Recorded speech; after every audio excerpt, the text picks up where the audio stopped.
गिर से ले आने वाला प्रभु यीशु मसीह की हरि भगवत नाम में सब लोगों को मसीह में रहता हूँ। प्रभु की बढ़िया कि आज और भी इस पुनरुत्थान के दिन में प्रभु का पवित्र उपस्थिति में एकत्रित होने के लिए प्रभु ने हमें कृपा दिया। खास करके आज जो भी पहली बार हमारे बीच में आए उनको भी विशेष प्रभु यीशु मसीह के नाम से इस मंडली में स्वागत करता हूँ। वो आपको बहुत आशीष दे, प्रभु का महिमा हो।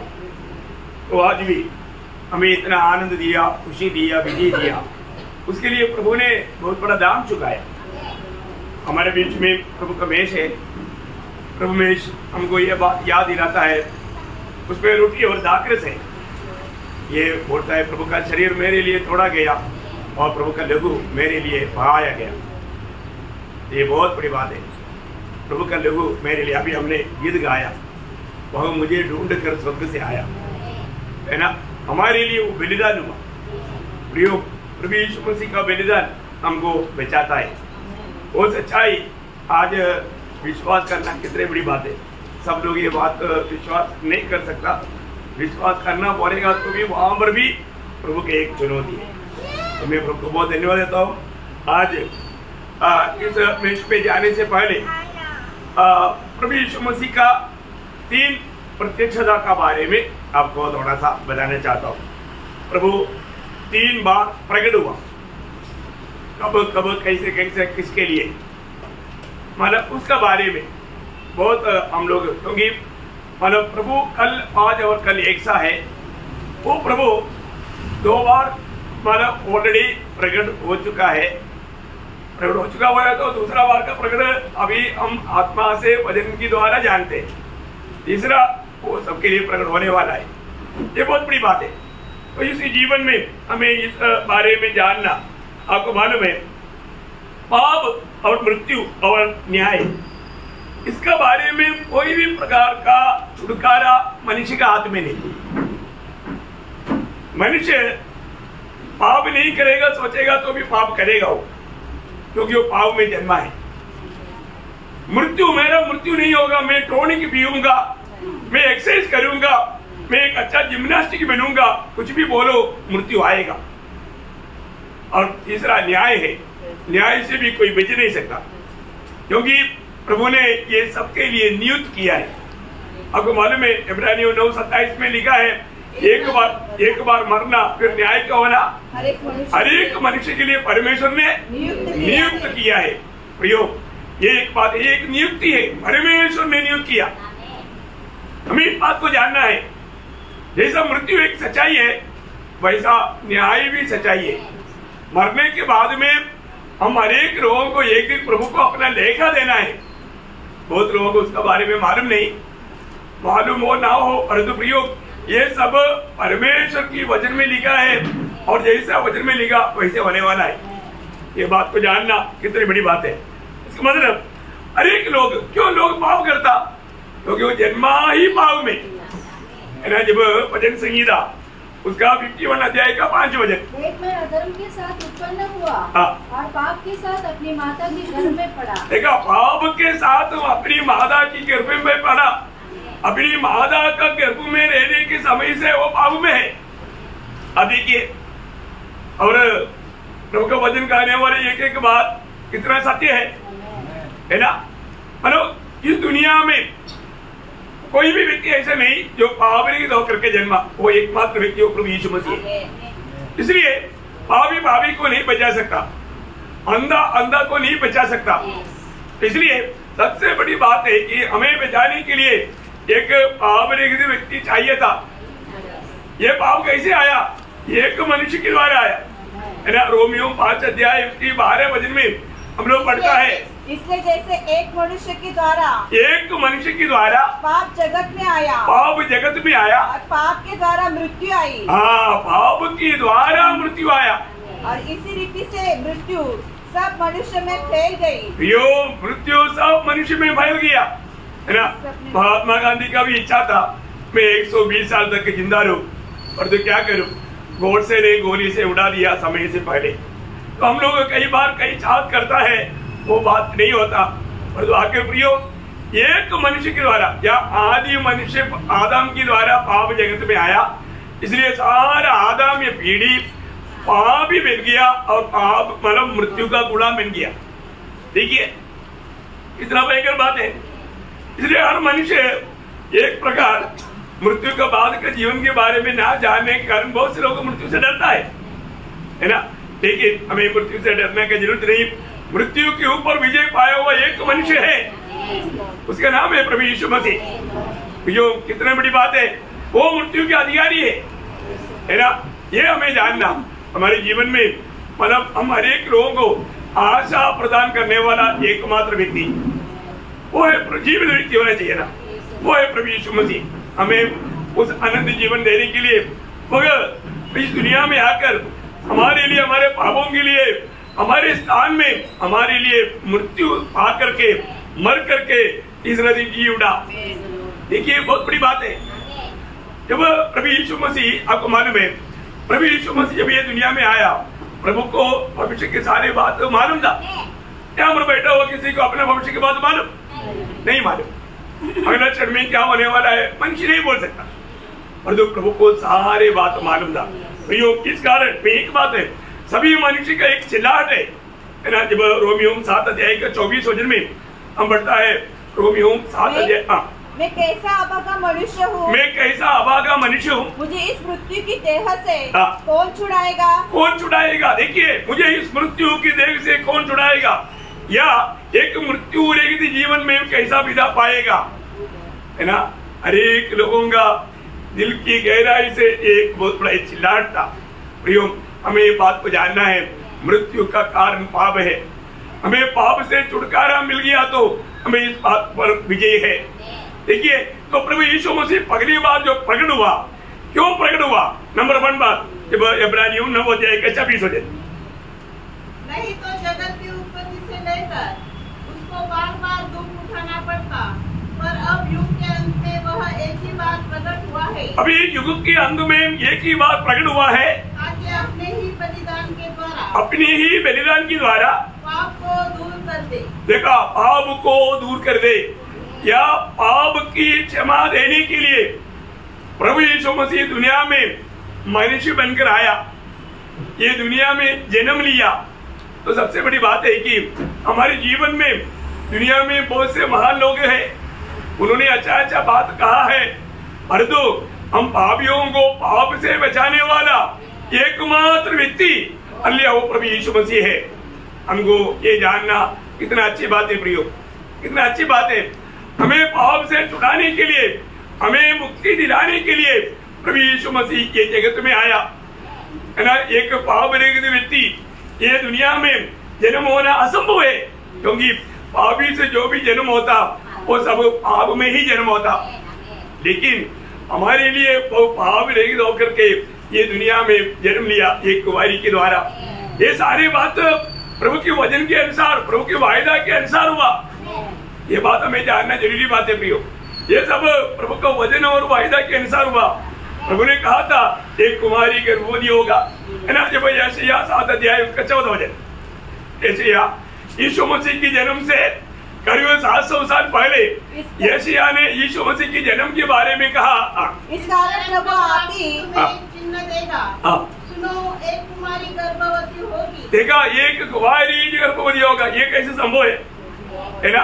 ये असंभव है, परंतु प्रभु के लिए कोई भी काम असंभव नहीं। प्रियो, परमेश्वर ने मानव जाति का उद्धार करने के लिए प्रभु ने बनाए वो मार्ग कितना श्रेष्ठ है। प्रभु का मार्ग दुनिया नहीं समझ सकता। प्रभु का मार्ग का खूबी यशायाह 55 अध्याय का 8वां वचन में यशायाह ही कहता है। यशायाह 55 अध्याय का 8वां वचन, क्योंकि यहोवा कहता है, मेरे विचार और तुम्हारे विचार एक समान नहीं। परमेश्वर का विचार में मनुष्य के विचार एक समान नहीं। न तुम्हारी गति और मेरी गति एक सी है, क्योंकि मेरी और तुम्हारी गति में और मेरे और तुम्हारे सोच विचार में आकाश और पृथ्वी का अंतर है। देखो, आकाश और पृथ्वी का अंतर है। आप देखिए, इतने बड़ी बात है प्रियो, है ना। इस आकाश विधान का लंबाई को, है ना, ऊंचाई को कौन समझ सकता? इतना भी जाएगा तो आकाश ऐसे पड़ा है। आकाश विधान में कितना करोड़ों तारा है, इतना प्रकाश, मानो इतना प्रकाश वर्ष चलने पर भी रोशनी यहाँ तक नहीं पहुंचा हुआ तारा है कि आकाश विचार में, तो आकाश कितना ऊंचा है। इसको इतना ऊंचा विचार है प्रभु का हमारे बारे में, वो विचार में हम कैसे पहुंच सकता, नहीं पहुंच सकता। मनुष्य का विचारधारा कितना मानव सादा है, इतना छोटा सा है।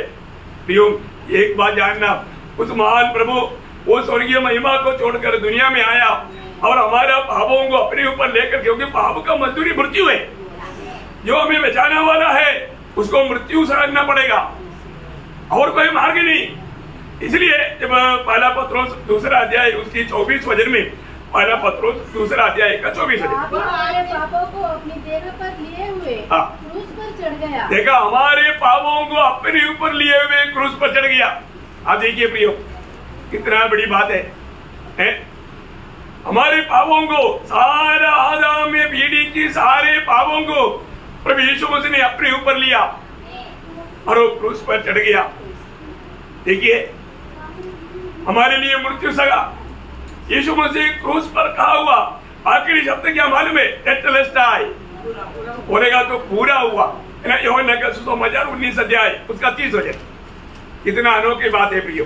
जब यीशु ने वो सिक्का लिया तो कहा पूरा हुआ, पूरा हुआ, पूरा हुआ। मानव जाति के लिए जो भी वचन और वायदा दिया था वो सब कुछ मैंने पूरा किया। प्रियो, एक मनुष्य मरने के समय में आखिरी में कहा हुआ शब्द है पूरा हो गया। ये दुनिया में ऐसे कोई कह पाया? कहेंगे नहीं। उनके बारे में जो भी है वो बोलेगा बहुत काम छोड़कर मैं जा रहा हूँ, है ना, मुझे बहुत काम बाकी है, बाकी रह करके जाता। और तो यीशु मसीह जो काम के लिए आया वो पूरा करके गया, बाकी रह करके नहीं गया। इस जीवन में जब प्रभु था, एक एक बात प्रभु के बारे में जो लिखा था वैसा प्रभु ने पूरा किया। एक एक कदम कदम प्रभु पूरा करते करते गया। इसलिए सबसे बड़ी बात है कि प्रभु का वचन को पूर्ण रूप में पूरा किया हुआ एकमात्र व्यक्ति वो प्रभु यीशु मसीह है। वचन में बार बार पढ़ने वाला एक शब्द है मत्ती की सुसमाचार दूसरा अध्याय उसका 18 वचन। मत्ती दूसरा अध्याय का 18 वचन। करुणा सुनाई दिया तब जो वचन यिर्मयाह भविष्यवक्ता के द्वारा कहा गया था वो पूरा हुआ। देखा, वो वचन पूरा हुआ। देखिए, यिर्मयाह प्रभु यीशु मसीह की आगमन से करीब 700 साल पहले जिया हुआ व्यक्ति है यिर्मयाह भविष्यवक्ता ने भी यीशु मसीह के जन्म के समय में बहुत से बच्चे लोग मारा जाएगा, उसका रोने की आवाज आएगा, ये वचन लिखा था, पूरा हुआ। देखिए, एक एक वचन प्रभु का बारे में लिखा हुआ, एक एक वचन जैसा लिखा वैसा पूरा हुआ। उसका 23 वचन पढ़ना, 2 का 23।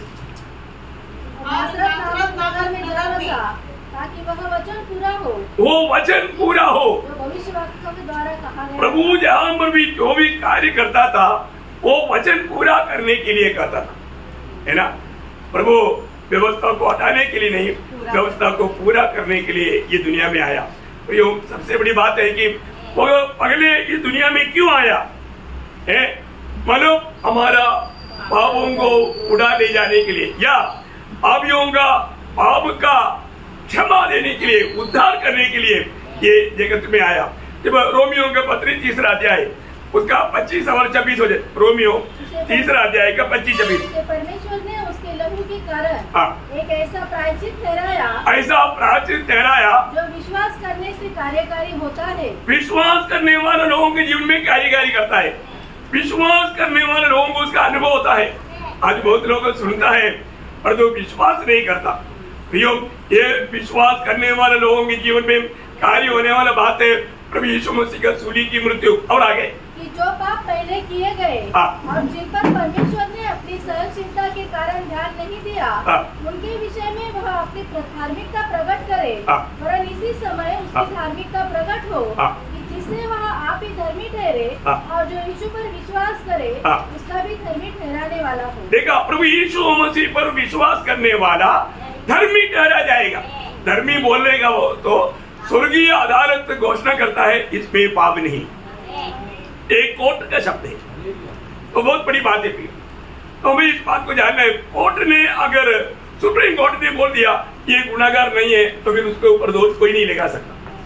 इसी प्रकार स्वर्गीय कोर्ट ने एक व्यक्ति को जब धर्मी करके घोषणा किया, उस पर दोष कोई नहीं लगा सकता। कितनी बड़ी बात है। प्रभु यीशु पर विश्वास करने के द्वारा कितना भी भयंकर पापी क्यों ना हो, उसको पाप क्षमा का अनुभव मिलेगा। यहाँ पर बैठा हुआ इतने लोग सचमुच में पाप क्षमा का अनुभव आया, प्रभु का स्तुति करे। देखा, क्योंकि इतने लोगों ने जो प्रभु को महिमा किया, उन लोगों का अनुभव है, हमने पाप क्षमा पाया। ये बहुत बड़ी बात है। पाएगा ऐसा नहीं, यहाँ पर पाप करके जीने वाला जीवन है ना। ये कितना श्रेष्ठ बात है, ये कितना अनमोल बात है। हमारे जीवन में जो भी प्रभु यीशु पर विश्वास करता है, वो पाप क्षमा पाया। उसका प्रभु ने क्या किया, हमेशा के लिए शुद्ध किया, है ना। जब इब्रानियों उसका 10 अध्याय का 10 वचन, इब्रानियों 10 अध्याय का 10 वचन, उसी इच्छा से हम यीशु मसीह के देह के एक ही बार बलिदान चढ़ाए जाने के द्वारा, एक ही बार बलिदान चढ़ाए जाने के द्वारा पवित्र किए गए हैं। पवित्र करेगा ऐसा नहीं, भविष्य के लिए नहीं, भूतकाल में बोला। जो भी व्यक्ति जब प्रभु यीशु मसीह की कालवरी सूली की बलिदान, मुझे पापी के लिए मेरी पाप की सजा प्रभु ने मेरे लिए उठाया, ये सच्चाई, जो विश्वास करेगा उसको पाप क्षमा का अनुभव मिलेगा। कितने बड़ी बातें भी हो, परमेश्वर ने तैयार किया हुआ इतना बड़ा उद्धार, है ना। ये सच्चाई पर विश्वास करना ये कोई छोटी बात नहीं, है ना, छोटी बात नहीं। सभी लोग विश्वास नहीं कर सकता, है ना। जब यूहन्ना के सुसमाचार में 10 अध्याय का 14 वचन में यीशु मसीह स्वयं कहता है, यूहन्ना 10 का 14 वचन, अच्छा चरवाहा मैं हूँ, मैं अपनी भेड़ों को जानता हूँ। देखा, मैं अपनी भेड़ों को जानता हूँ और मेरी भेड़ें मुझे जानती है। मुझे जानती है, मेरी भेड़ें मुझे जानती है। देखिए कितना अद्भुत बात है। और उसका 10 अध्याय का 26 से 28 वचन, परंतु तुम इसलिए विश्वास नहीं करते, इसलिए तुम विश्वास नहीं करते क्योंकि मेरे भेड़ों में से नहीं हो। देखा, इसका मतलब क्या है प्रियो, प्रभु ने हमें जो चुनौती किया, ये आजकल का चुनौती नहीं, या हम ये दुनिया में जन्म होने के बाद का चुनौती नहीं। हमारा चुनौती कब हुआ? हाँ, एफएससी 1:4 में लिखा है, जगत की उत्पत्ति से पहले। प्रियो, हमारे परमेश्वर कौन है? सर्वज्ञानी परमेश्वर है, आदि में अंत जानने वाला परमेश्वर है। तो परमेश्वर ने दुनिया को बनाने से पहले मनुष्य के बारे में प्रभु का दिल में पद्धति मतलब बनाया। तब उस समय में हमें मसीह में चुना। अब देखिए, अभी यहाँ पर बैठा हुआ में कितने लोग सचमुच में प्रभु का उस चुनौती में है, ये बात कैसे मालूम पड़ेगा? प्रभु पर विश्वास करता है कि नहीं, उस पर मालूम पड़ेगा। देखा, जो कोई ये सच्चाई पर विश्वास कर पाता है, इसका मतलब वो प्रभु का अनादिकाल में चुना हुआ है। अनादिकाल में चुना, सब लोग विश्वास नहीं कर सकते। प्रभु के चुनौती बिना हम विश्वास नहीं कर सकते, क्योंकि प्रभु को मालूम है, पहले से मालूम कौन कौन विश्वास करेगा। न कई लोगों को कितना भी बार सुनाएगा तो भी वो लोग विश्वास नहीं करता, लेकिन जो प्रभु का है, एक ही बार सुनाओ तुरंत विश्वास करेगा। और आगे बढ़िए, मेरी भेड़ें मेरा शब्द सुनती है। हाँ, मेरी भेड़ें मेरी शब्द सुनती है, मैं उन्हें जानता हूँ, मैं उन्हें जानता हूँ, और वे मेरे पीछे पीछे चलती है। एक बहुत बड़ी बात है प्रियो। देखिए, हम लोग यहाँ पर बैठा हुआ कई बैकग्राउंड से आया है। कोई मतलब हिंदू था, कोई नामधारी क्रिस्ती था, कोई मुसलमान था ना, कोई बुद्धिस्ट था, कई प्रकार से लोगों से आया, लेकिन हम प्रभु के थे, इसलिए हम प्रभु की वाणी को सुन पाया ना। मैंने आपको कई बार बताया कि साधु सुंदर सिंह को लोगों ने पूछा, अरे आपका सिख धर्म में क्या कमी है कि आप अपना सिख धर्म छोड़ करके आप मसीह धर्म में गया? उसने बोला, मैं कोई धर्म में नहीं गया है, मसीह में गया। कारण क्या है कि मेरा धर्म में मसीह नहीं, क्योंकि मसीह बिना उद्धार नहीं, मसीह बिना पाप क्षमा नहीं, मसीह बिना आशा नहीं, मसीह बिना शांति नहीं, मसीह बिना जीवन नहीं। देखो कितना बड़ा गवाही है प्रियो, हमें इस बात को जानना है, क्योंकि प्रभु यीशु मसीह में सब कुछ है। और प्रभु बोलता है, मेरी भेड़ें मेरी वाणी सुनकर मेरे पीछे बोलेगा। और आगे, और मैं उन्हें अनंत जीवन देता हूँ। हाँ, देखा, मैं उन्हें अनंत जीवन देता हूँ। आप देखिए, जीवन बोलेगा तो वो सिर्फ यीशु मसीह है। यीशु मसीह के बाहर जीवन नहीं। ये बात बोलेगा तो लोग बोलेगा हम जिंदा है ना, आपका थोड़ी क्षण भर का जीवन है, ये खत्म हो जाएगा। जीवन अनंत काल का है, वो जीवन हमें यहाँ पर पाना है। इसलिए पहला यूहन्ना 5 अध्याय 11-12 वचन में पढ़ता है, परमेश्वर ने हमें अनंत जीवन दिया है और यह जीवन उसके पुत्र में है। यह जीवन उसके पुत्र में है। जिसके पास पुत्र है, देखा, जिसके पास पुत्र है उसके पास जीवन है। उसके पास जीवन है। और जिसके पास परमेश्वर का पुत्र नहीं, जिसके पास परमेश्वर का पुत्र नहीं, उसके पास जीवन भी नहीं। देखा, योम प्रभु का वचन कहता है, जिसके पास परमेश्वर का पुत्र नहीं उसके पास जीवन नहीं। कितना अद्भुत बात है ना। वो हमें अनंत जीवन देने के लिए आया। और प्रभु आगे क्या बोलता, और अब वे कभी नष्ट न होगी, वे कभी नष्ट नहीं होगा और कोई उन्हें मेरे हाथ से छीन न लेगा। हाँ देखो प्रियो, एक उदार पाया व्यक्ति के जीवन हमेशा प्रभु का हाथ में है, प्रभु का हाथ में है। बहुत बड़ी बात है। तो सब लोग प्रभु के पास नहीं आ सकता।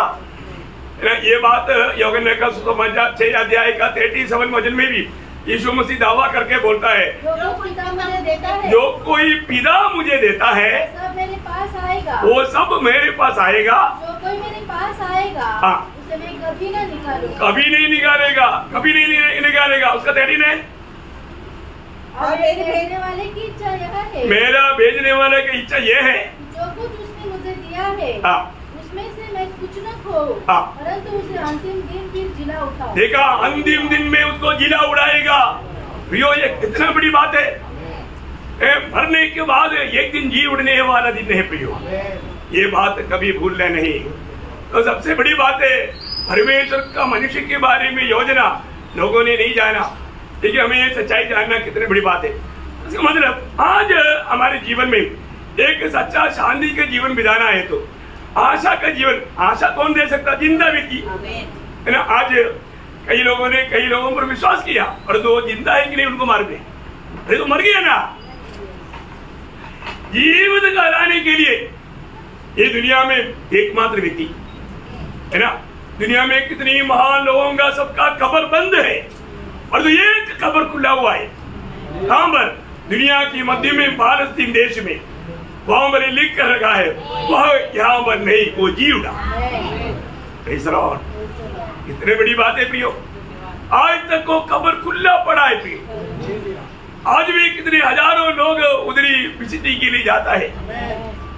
मैं एक बात आपको बताना चाहता हूँ, बाकी सबका कब्र बंद रहने के समय में एक कब्र दुनिया के मध्य में खुला पड़ा है। वो एक खुला गवाही देता है। क्या गवाही देता है, वो जी उड़ा है।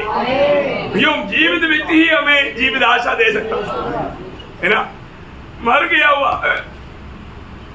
वो व्यक्ति, मैं तेरे को बिस्किट लेकर आता हूँ, जाते वक्त मर गया, बिस्किट लेकर आएगा नहीं, आना मर गया, वो आशा पूरा नहीं होगा।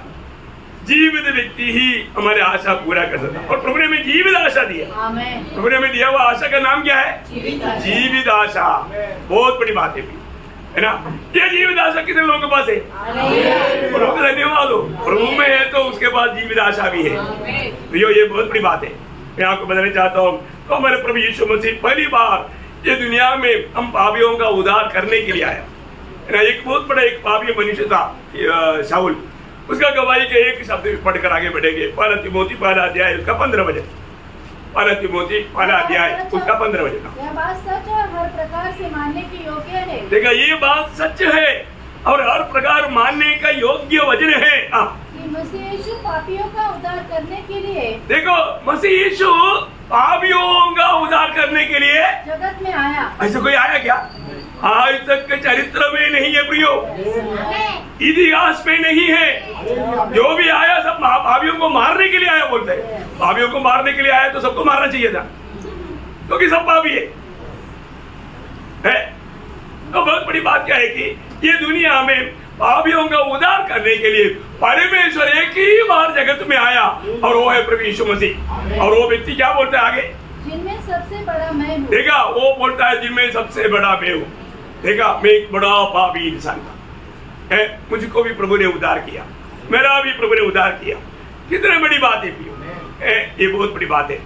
तो इसलिए प्रभु यीशु मसीह पर विश्वास करने वालों को पहली बात तो पाप क्षमा मिलता, तो इसके बाद फिर वो प्रकट अभी काम हो रहा है, स्वर्ग में हो रहा है ना। उसके बारे में कोई इब्रानियों 9 अध्याय उसका 24 वचन पढ़ना।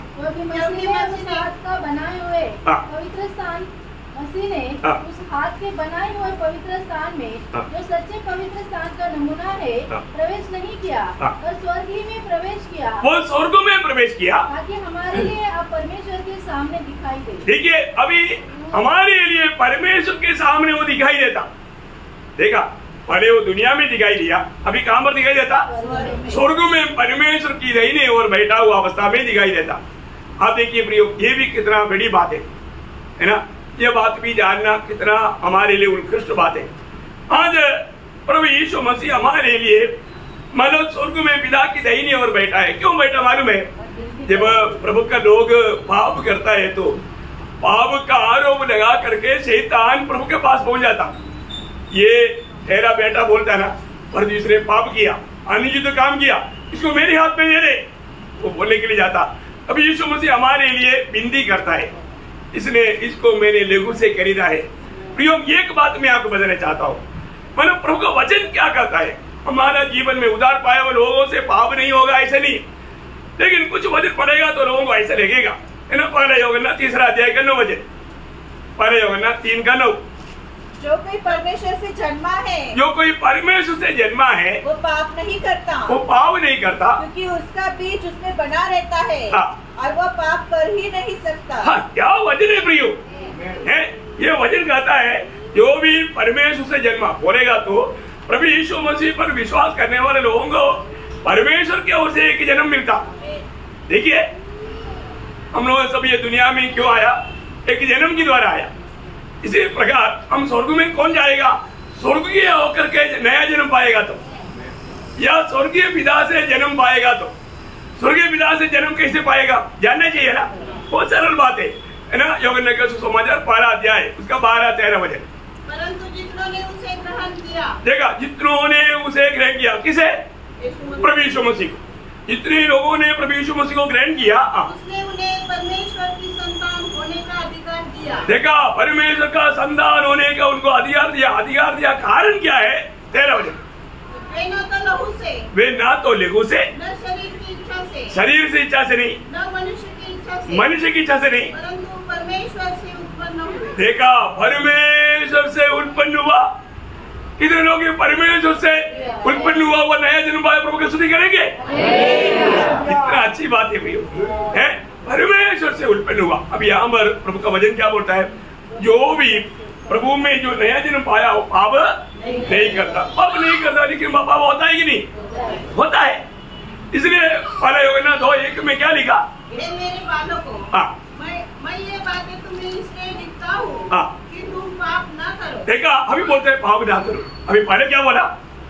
पाप नहीं कर सकता, लेकिन अभी यहाँ पर क्या बोला? यदि पाप ना करो मतलब पाप होता। होने का अर्थ क्या? पाप होता।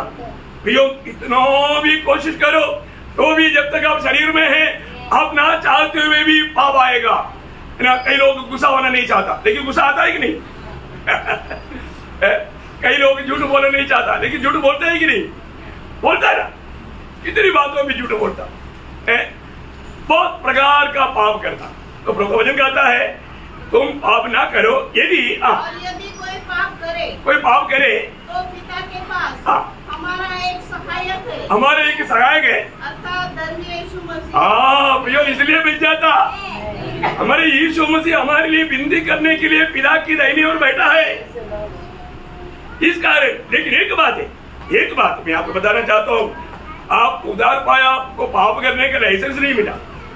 आप कुछ भी करेगा तो हो जाएगा, ऐसा नहीं।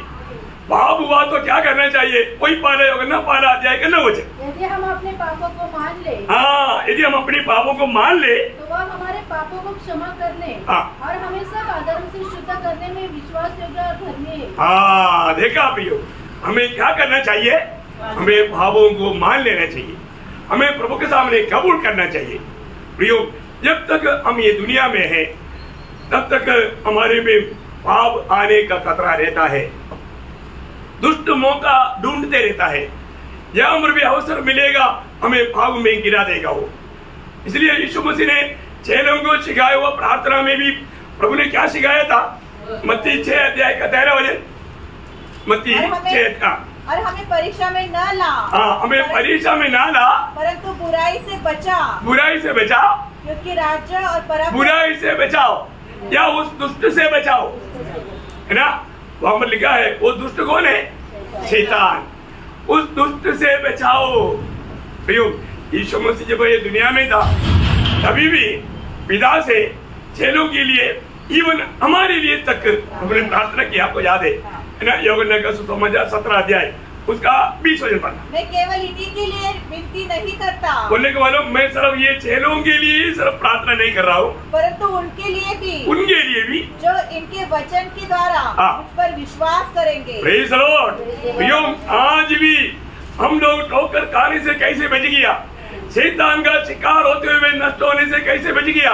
प्रभु का हमारे प्रति विनती के कारण, प्रभु हमारे लिए विनती करता है उस कारण। कितने बड़ी बात है प्रियो, है ना? आज भी वो पिता की दाहिने और बैठ करके हमारे लिए विनती करते रहता। ये बड़ी अनमोल बात है प्रियो, ये बड़ी अनमोल बात है। और तीसरा बात है ना, इसका मतलब अभी प्रभु उद्गार में जो प्रकट हुआ था, हम पापियों के लिए प्रकट हुआ। हमारे पाप का सजा मृत्यु प्रभु ने हमारे लिए उठाया। वो मर गया, गाड़ा गया, तीसरे दिन जी उठ करके मृत्यु के ऊपर विजय पा करके हमें जीवित आशा दिया। अभी वो काम रहे स्वर्ग में, पिता परमेश्वर की दाहिनी ओर बैठता है और हमारे लिए वो विनती करता है। अभी तीसरा प्रकटीकरण प्रकट क्या है? कोई इब्रानियों 9 अध्याय उसका 28 वचन। वैसे ही मसीह भी बहुतों के पापों को उठा देने के लिए एक बार बलिदान हुआ, और जो लोग उसकी बाट जोते हैं, जो लोग प्रभु यीशु मसीह के आगमन की बाट जोते हैं, उनके उद्धार के लिए दूसरी बार बिना पाप उठाए हुए दिखाई देगा। प्रियो, ये एक बात जानना, ये दुनिया में मरने के बाद में वापस आएगा करके बताया वो एकमात्र व्यक्ति यीशु मसीह। मैंने इसलिए आपको बताया था, यीशु मसीह अपने कदम कदम की हर एक बातों को जानता था। वो पहली बार दुनिया में मरने के लिए आया, लेकिन अभी मरने के लिए नहीं आ रहा है। अभी प्रभु यीशु मसीह पर विश्वास किया हुआ अपने पवित्र लोगों को लेने के लिए आ रहा है ना? क्योंकि आपको मालूम है जब यीशु मसीह जब दुनिया में था तब 6 लोगों को खाने लगा। जब मत्ती 26 अध्याय उसका 2 वचन, 1 और 2 दोनों वचन पढ़िएगा। जब यीशु ये सब बातें कह चुका तो अपने चेलों से कहने लगा, तुम जानते हो कि 2 दिन के बाद फसह का पर्व है और मनुष्य का पुत्र क्रूस पर चढ़ाए जाने के लिए पकड़वाया जाएगा। देखिए, मनुष्य का पुत्र को पकड़वाया जाएगा। तब प्रधान याजक और प्रजा के पुरनिये कैफा नामक महायाजक के आंगन में इकट्ठा हुए। बहुत बड़ी बात है प्रियो, हमें ये बात को जानना है कि प्रभु एक एक बात समय तक पहचान करके वो बजाता है। अब देखिए कितना अनमोल बात है। मैं एक बात आपको बताऊं, उसी का 16 अध्याय मत्ती उसका 16 अध्याय उसका 21 से पढ़ना। उस समय से यीशु अपने चेलों को बताने लगा, अवश्य है कि मैं यरूशलेम को जाऊं और पुन्नियों और प्रधान याजकों और शास्त्रियों के हाथ से बहुत दुख उठाऊं और मार डाला जाऊं और तीसरे दिन जी उठूं। देखिए, तीसरा दिन मैं कहाँ पर मरेगा? कहाँ मरेगा? यरूशलेम में। आप लोग सोया क्या? अरे जोर से बोलो ना। अरे वो बेथलेहम में क्यों नहीं मरा? में क्यों नहीं मरा? अरे वचन में लिखा ना, प्रभु को करेक्ट मालूम है, कोई चाकू से क्यों नहीं मारा? वचन देखा, हर एक बात प्रभु को मालूम है। कहां पर मारा जाएगा, कैसा मारा जाएगा, इसकी द्वारा मारा जाएगा, मरने के बाद में क्या होगा, ये दुनिया में कोई बोल सकता है क्या? अरे वो सच्चा जीवित परमेश्वर है भाई है। तो अभी वो वापस प्रकट होने वाला है। आप देखिए, हमारे प्रभु के बारे में, हमारे परमेश्वर के बारे में हमें कितना ज्ञान है, कितना ज्ञान है। मतलब बहुत लोगों के जीवन को देखता है तो वो बोलता है कि मैं प्रभु में हूं, प्रभु को जानता हूं, लेकिन उनके जीवन में वो बात दिखता नहीं है। हमारे जीवन में ऐसा कोई बात है जो प्रभु नहीं जानता? सब जानते हैं ना, है ना। जब यूहन्ना का सुसमाचार उसका 21 अध्याय का 17 वचन पढ़ना, उसका बी पाठ। यूहन्ना 21 अध्याय का 17 वचन का बी पाठ। प्रभु तू तो सब कुछ जानता है। देखा, हे प्रभु तू सब कुछ जानता। पियो प्रभु ना, अभी कई लोग कई ऐसा बड़े गुनाह करके भी इतनी बहुत अच्छा धर्मी दिखाते हुए बैठता, लेकिन कोई फायदा है पियो? है प्रभु सब जानता है। हमारा जीवन में हम क्या किया है, क्या बोलता है, क्या सोचता है, क्या करता है, सारी बात को जानता है पियो। लेकिन बहुत बार लोग मतलब प्रभु को ना जानने का, प्रभु का सच्चा ज्ञान ना होने का, प्रभु का भय ना होने का, है ना, मनमानी में जी करके ये शो करता है। मैं एक बात आपको बताना चाहता हूँ, हमारा परमेश्वर का खूबी भैया वो कहीं खड़ा करेगा तो उधर ही रहने वाला ऐसा परमेश्वर नहीं। हमारे परमेश्वर का खूबी मैं आपको बताऊं। पहली बात, जब 139 वचन संगीता का 4 वचन, मेरे मुख में ऐसी कोई बात नहीं जिसे तू पूरी रीति से न जानता हो। देखो, पूरी रीति से जानने वाला मतलब परमेश्वर कौन है? सर्वज्ञानी परमेश्वर है। उसका एक से पढ़ेगा तो आपको मालूम पड़ेगा, पहले उड़ना, बैठना, लेटना, चलना, फिरना सब तो जानता है। मतलब प्रभु कौन है? सर्वज्ञानी परमेश्वर है। हमारे परमेश्वर का सच्चा ज्ञान रखना भी हो, कैसा भी भक्ति करेगा तो उसमें कोई लाभ नहीं। और दूसरा, जब उत्पत्ति 17 अध्याय उसका पहला वचन में प्रभु अब्राहम को कहने वाले एक शब्द है, मैं सर्वशक्तिमान परमेश्वर है। कौन है? मैं सर्वशक्तिमान ईश्वर है। मतलब प्रभु सर्वशक्तिमान है तो उसके लिए कोई असंभव है क्या? नहीं, उसके लिए कोई भी कार्य असंभव नहीं। आपके लिए, मेरे लिए, वो सब कुछ करने के लिए वो सर्वशक्तिमान परमेश्वर है। उसके बारे में ईयोब कहने वाला 2 शब्द में आपको पढ़ाओ।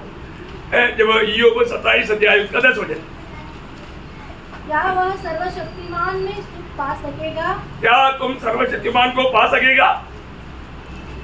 बोलेगा तो वो सर्वशक्तिमान परमेश्वर है। उसके आगे भी थोड़ा ना, हर समय परमेश्वर को पुकार सकेगा। क्या हर समय परमेश्वर को पुकार सकेगा? बोले का अर्थ वो सर्वशक्तिमान परमेश्वर है।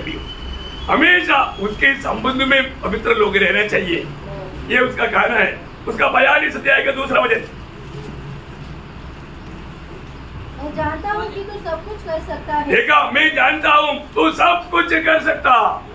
देखा प्रियो, है प्रभु के लिए कोई असंभव है?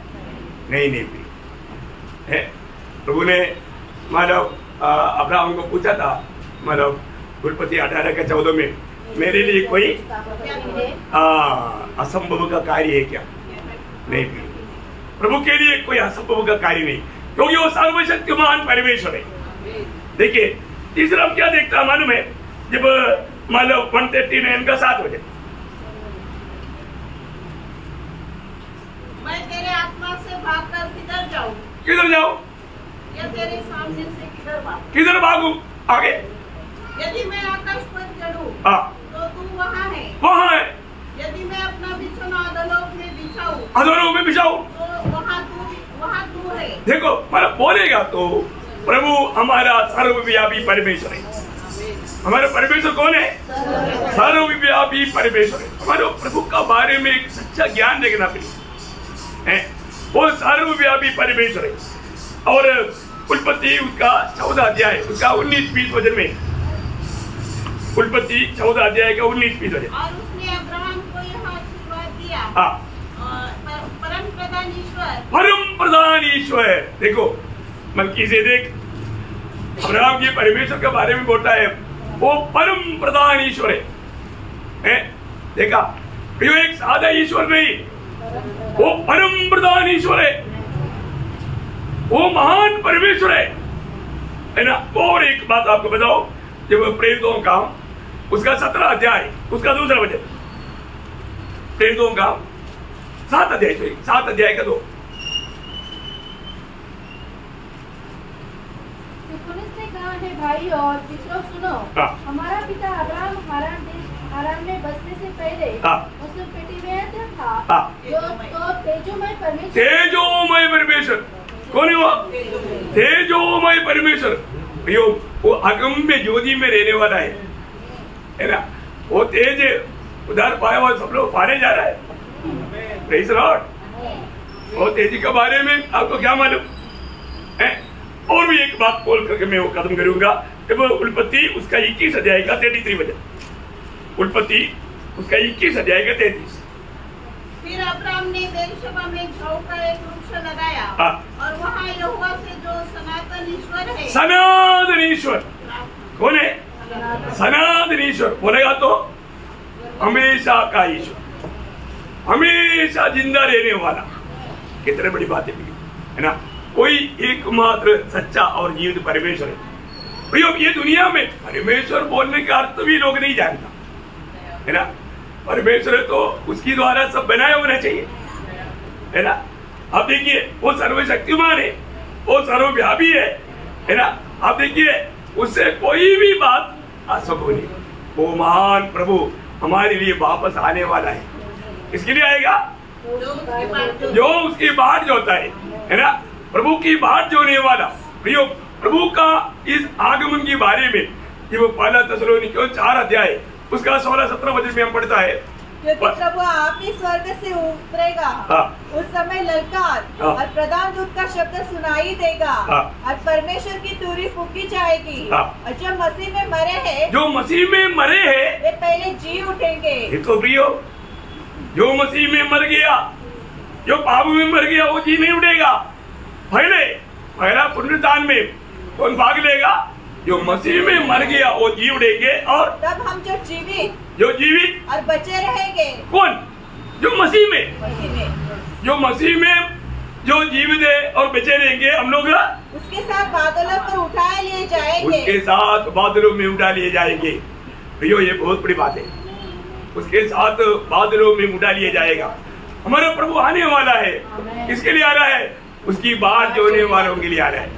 भैया इसलिए उधार पाए हुए लोग हमें रोज अपना उधार का कार्य करते रहना चाहिए। उधार का कार्य करते रहना चाहिए। रोज उधार पाना है कि नहीं पाना? कैसे पाना? फिलिपियों 2 अध्याय का 12 वचन। फिलिपियों 2 अध्याय उसका 12 वचन। मेरे प्रिय जिस प्रकार तुम सदा से आज्ञा मानते आए हो, वैसे ही अपनी न केवल मेरे साथ रहते हुए पर विशेष करके अब मेरे दूर रहने पर भी डरते और कांपते हुए अपने अपने उद्धार का कार्य पूरा करते जाओ। मतलब क्या है प्रियो? प्रभु में आया हुआ हर एक लोगों को भविष्य के कामों को देख करके हमें डरते और कांपते हुए उस उद्धार का कार्य पूरा करना। आज आपको मालूम है भविष्य के बारे में लोगों को कोई भी चिंता नहीं ना। भविष्य के लिए अभी नींव डालना भी। आज कितने लोग प्रभु में आने के बाद प्रभु को तुच्छ करके दुनिया के पीछे भाग रहे। हम दुनिया में रहता है जरूर, हमें दुनिया का धन दौलत का जरूरत जरूर है, लेकिन और वो बात हमारा मन में आकर उसके पीछे लगने लगा, जिंदगी व्यर्थ हो जाएगा। इसलिए एक सत्य चेतावनी जब तिमोथियोस को मतलब बोलने के लिए पौलुस कहता है, पहला तिमोथियुस का 6 अध्याय उसका 17 से 19 वचन। संसार के धनवानों को आज्ञा दे कि वे अभिमानी न हो और चंचल धन पर आशा न रखे, परंतु परमेश्वर पर जो हमारे सुख के लिए सब कुछ बहुतायत से देता है वे भलाई करे और भले कामों में धनिक बने और उदार और सहायता देने में तत्पर हो और आगे के लिए एक अच्छी नींव डाल रखे। देखा, आगे के लिए एक अच्छा नींव डाल रखे कि सच्चे जीवन को वश में कर ले। देखा, सच्चे जीवन को वश में। कितना धन्यवाद है प्रभु में आया हुआ एक मसीह व्यक्ति के जीवन कैसा होना चाहिए। सब बात आपको मालूम है। प्रभु के वचन में हर एक बातों का उपदेश है। हमें क्या करना चाहिए, क्या नहीं करना चाहिए, क्या बोलना चाहिए, क्या नहीं बोलना चाहिए, क्या सोचना चाहिए, क्या नहीं सोचना चाहिए, सारे बातें हैं। कई लोग उसको गलत रीति में इस्तेमाल करता, वो उसका धोखा है। लेकिन प्रियो, हमें ये बात को जानना है, हमारा प्रभु यीशु मसीह आने वाला है। हम उसकी तैयारी में है कि नहीं? आपको मैंने कल भी सुनाया था, जब बाइबल का आखिरी किताब प्रकाशित वाक्य की किताब है, उसका आखिरी अध्याय 22 अध्याय है। 22 अध्याय में प्रभु ने 3 बार बोला। कितने बार? 3 बार, है ना। 22 अध्याय का 7 वचन, देख मैं शीघ्र आने वाला हूँ। प्रियो देखिए, हमारा प्रभु शीघ्र आने वाला है। उसका 12 वचन, देख मैं शीघ्र आने वाला हूँ। देख मैं शीघ्र आने वाला हूँ का आगे उसका पूरा पढ़िए। और हर एक के काम के अनुसार, हर एक के काम के अनुसार बदला देने के लिए प्रतिफल मेरे पास है। प्रियो ये कितना बड़ी बात है। हर एक के काम के अनुसार प्रतिफल लेकर के प्रभु आ रहा है। कितना बड़ी बात। उसका 20 वचन, जो इन बातों की गवाही देता है वह यह कहता है, हाँ मैं शीघ्र आने वाला हूँ। आमीन आमीन। कितनी बड़ी बात है। इसका मतलब हमें मालूम है प्रभु शीघ्र आने वाला है, लेकिन हमें ये नहीं मालूम कब आएगा। हमें वो दिन नहीं मालूम, वो हफ्ता नहीं मालूम, वो महीने नहीं मालूम, वो साल नहीं मालूम। इसलिए हमारे कर्तव्य क्या? प्रभु ने क्या बोला? जो उसकी बाट जोता, बाट जोते रहना, या एक प्रकार बोलेगा तो तैयार रहना, है ना। जब मत्ती 25 अध्याय का 10 वचन, मत्ती 25 अध्याय का 10 वचन, जब वो लेने को जा तो दूल्हा आ पहुंचा और जो तैयार थे वे उसके साथ विवाह के घर में चली गई। देखा, वो उनके साथ चला गया जो तैयार थे। प्रियो प्रभु ने बोला है तैयार रहने के लिए, जो तैयार थे वो चला गया। हमें ये बात को जानना है, मैं प्रभु यीशु मसीह की आगमन की बाट जोते हुए उसकी तैयारी में है क्या, है ना।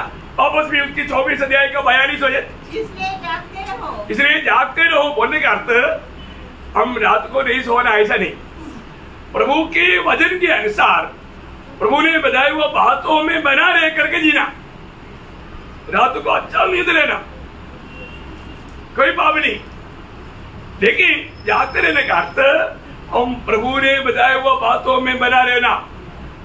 जागते रहो क्योंकि तुम नहीं जानते कि तुम्हारा प्रभु किस दिन आएगा। किस दिन आएगा, दिन नहीं जानते। उसका 44, इसलिए तुम भी तैयार रहो। इसलिए तुम तैयार रहो, क्योंकि जिस घड़ी के विषय में घड़ी उस घंटा नहीं जानता। उसका 46, धन्य वह दास जिसे उसका स्वामी आकर ऐसा ही करते पाए। जो बताए हुआ कामों को करते हुए, जो सच में प्रभु की इंतजार में रहने वाला, अनुभव में पाया जाने वाला अवस्था। और एक वजह उसका वही अध्याय का 50-51, तो उस दास का स्वामी ऐसे दिन आएगा जब वह उसकी बाट न जोता हो और ऐसी घड़ी जिसे वह न जानता हो तब वह उसे भारी ताड़ना देगा और उसका भाग कपटियों के साथ ठहराएगा। वहाँ रोना और दांत पीसना होगा। देखा प्रियो, हमारे जीवन में अगर हम दुर्लक्ष्य करेगा तो हमारे लिए दुखदायक अवस्था है। हमें जागृत रहना। रोने का अवस्था कहां पर आता? इस अनंत काल का नरक के आग में। देखिए, अनंत काल का नरक में हो जाएगा। हमें इतना शक्ति चेतावनी मिलने के बाद भी यदि हम प्रभु को सम्मान नहीं किया, प्रभु की बातों को अगर नहीं माना, आपको मालूम है ना, पुलिस स्टेशन से आपको एक ऑर्डर आया, एक सिपाही आकर बोला, देखो कल 10 बजे स्टेशन में आने के लिए मतलब डीएसपी साहब ने कहा है 10 बजे क्या 9:30 बजे ही पहुंचेगा कि नहीं है? डीएसपी क्या चीज है, मैं नहीं जानता। क्या होगा?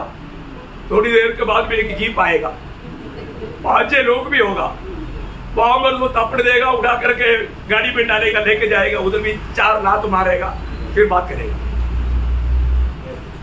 बात छोड़ कर देखो, है अगर दुनिया का एक अधिकारी की बात तोड़ने पर ये सजा है तो प्रियो, अधिकारी के ऊपर और एक अधिकारी, सारे अधिकारियों के ऊपर एक सर्वाधिकारी, वो है महान परमेश्वर।